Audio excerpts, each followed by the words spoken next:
Site Security File 11-11-4-8888-PR. Suspicious Letter 49,003,668.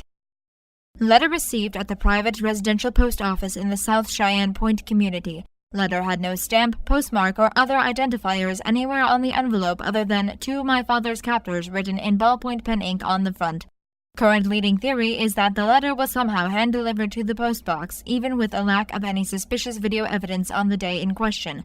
Analysis has shown the envelope and paper to be basic commercial stock and lacks any fingerprints or DNA residue. The letter itself is handwritten with a black ballpoint pen, also from basic mass-produced commercial stock. Handwriting analysis is thus far inconclusive, pending further threat evaluation determinations requiring more exhaustive review.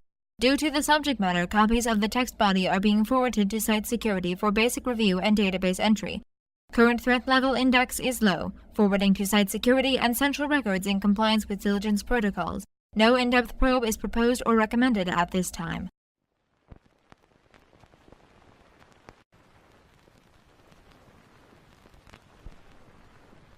When I was young, I saw a short film. A cartoon. It detailed a fantasy kingdom that suddenly discovers that they are the dream of a sleeping man and that soon his alarm would ring. They mount an expedition to the world, uncover the man's ears, and muffle the clock. He then starts dreaming of flamingos, but the concept was so striking at the time that I never forgot it.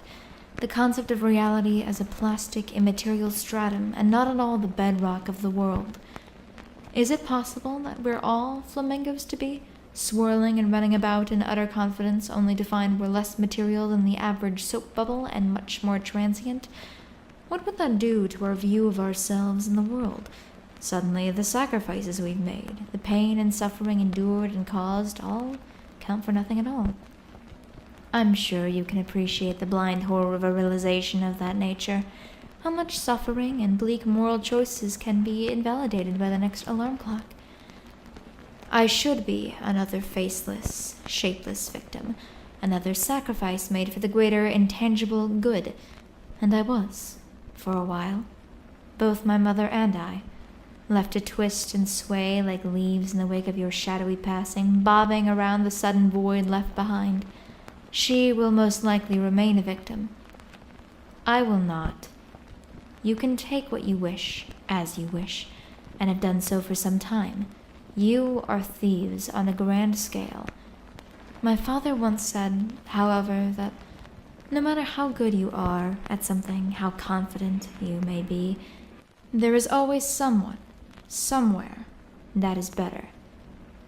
I am going to prove his theory. You have taken something from me, so I, in turn, shall take many things from you. I know you will ignore this for now, but later, when the time comes, you will look back to this letter and despair. As a red spider once said, I am going to make you cry. My father, for all his intellectual might, was a cripple at chess. Something about it just confounded his sense. Even at my tender age, I was able to beat him with some regularity. He insisted on being white, always, as his handicap, forever the White King. I am the Black Queen, and I will be crossing the board to you soon.